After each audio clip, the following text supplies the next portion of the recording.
candidate number 1. And then we have our Mr. Academia de San Vicente Ferrer 2011, Kirk Ivan Leon de Limon, to transfer the crown.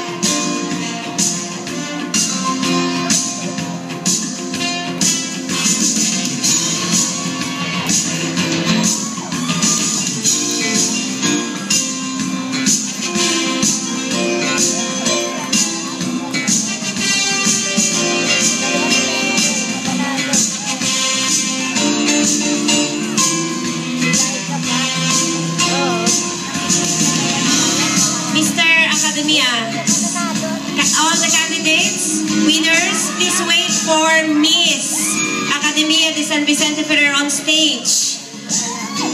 Mr. Academia de San Vicente Ferrer candidates and winners.